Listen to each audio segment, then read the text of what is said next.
Bisnis yang dilarang dalam Islam. Pentingnya mengenal dan memahami transaksi bisnis yang dilarang dalam Islam memiliki relevansi yang besar dalam konteks global pada saat ini. Bisnis yang dilarang dalam Islam diantaranya yaitu bisnis riba, bunga, masyir, perjudian, goror, ketidakjelasan, transaksi maksiat seperti prostitusi, narkoba, dan penjualan barang haram. Transaksi yang dilarang yaitu ada 5. Yang pertama, riba, masyir, goror, maksiat, dan suf. Riba yaitu penambahan nilai tertentu pada pinjaman atau jual beli yang didasarkan pada penambahan nilai secara berlipat ganda. Sedangkan masyir yaitu perjudian atau mendapatkan keuntungan dengan cara yang mudah tanpa kerja keras serta memiliki unsur taruhan. Goror yaitu transaksi yang tidak jelas, objeknya tidak diketahui, tidak dimiliki, atau tidak dapat diserahkan pada saat transaksi dilakukan. Maksiat yaitu bisnis yang secara langsung atau tidak langsung berkaitan dengan pelanggaran syariat, seperti prostitusi, pornografi, narkoba, dan alkohol. Dan yang terakhir yaitu suf, yaitu bisnis yang melibatkan barang-barang haram zatnya untuk dikonsumsi, diproduksi, atau diperdagangkan. Contohnya itu seperti daging babi dan keturunannya, serta barang-barang yang digunakan untuk ritual kesyirikan seperti patung sesembahan atau jimat. Selanjutnya kita akan membahas tentang praktik bisnis yang dilarang. Yang pertama itu ada penipuan atau qadiyah. Berbagai bentuk kecurangan seperti memalsukan produk, mengurangi takaran, atau memanipulasi harga. Yang kedua itu ada julham. Tindakan ketidakadilan, penganiayaan, atau ekspoliasi terhadap individu atau masyarakat. Dan ada juga ikhtiar, yaitu penimbunan barang untuk menaikkan harga.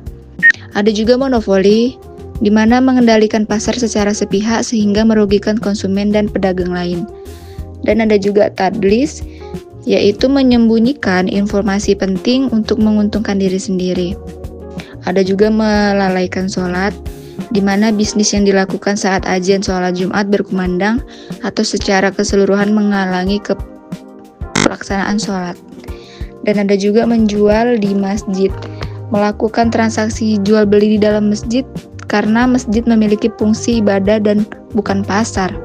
Dan yang terakhir itu ada talaki rukban, mencegat para pedagang yang sedang menuju kota dan membelinya dengan harga lebih rendah sebelum mereka mengetahui harga pasaran, seperti yang dilakukan oleh calo. Pada pasal 17 hingga 24, ada 4 kegiatan yang dilarang bagi para pelaku usaha, yaitu monopoli, monopsoni, penguasa pasar, dan persekongkolan. Di mana monopoli yaitu merupakan penguasaan atas produksi dan atau pemasaran barang dan jasa yang dapat mengakibatkan persaingan usaha yang tidak sehat. Lalu ada monopsoni. Monopsoni merupakan penguasaan penerimaan pasokan atau menjadi pembeli tunggal atas barang dan jasa dalam pasar yang dapat mengakibatkan persaingan usaha yang tidak sehat. Selanjutnya ada penguasaan pasar. Penguasaan pasar merupakan penguasaan satu atau beberapa kegiatan oleh satu pelaku usaha maupun bersama pelaku usaha lain. Dan yang terakhir yaitu persekongkolan. Persekongkolan merupakan usaha bersekongkol antara pelaku usaha dan pihak lain untuk mengatur atau menentukan pemenang tender. Perilaku transaksi yang dilarangkan dalam Islam. Dalam sistem ekonomi Islam, penyebab haramnya suatu transaksi dikarenakan oleh 3 faktor, yakni haram zatnya, haram selain zatnya, dan tidak sah. Pada haram zatnya, transaksi dilarang karena objek, barang, atau jasa yang ditransaksikan juga terlarang. Misalnya minuman keras, daging babi, bangkai, dan lainnya. Jadi transaksi jual beli tersebut adalah haram, walaupun akad jual belinya sah. Selanjutnya ada haram selain zatnya, melanggar prinsip antarodin minkum. Maksudnya adalah transaksi dalam Islam harus berdasarkan prinsip kerelaan antara dua belah pihak atau sama-sama ridho. Praktek-praktek yang melanggar prinsip diantaranya yaitu yang pertama, Rekayasa pasar dalam supply atau ikhtikar terjadi bila produsen mengambil keuntungan di atas normal dengan cara mengurangi supply agar harga produk yang dijual naik. Yang kedua, ada rekayasa pasar dalam demand atau bai najasi. Terjadi bila produsen menciptakan permintaan palsu seolah-olah ada banyak permintaan sehingga harga jual produk tersebut akan naik. Yang ketiga ada takrir atau garar, yaitu situasi di mana terjadi incompletion informasi karena adanya ketidakpastian dari kedua belah pihak yang bertransaksi.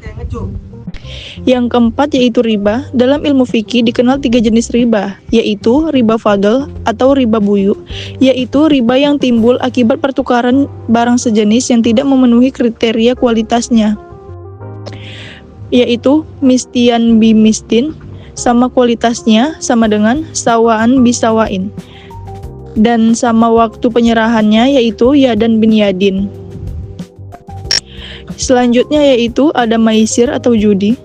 Menurut Muhammad Ayub, kata yang identik dengan maisir adalah kimar, yaitu permainan untung-untungan atau game of chance.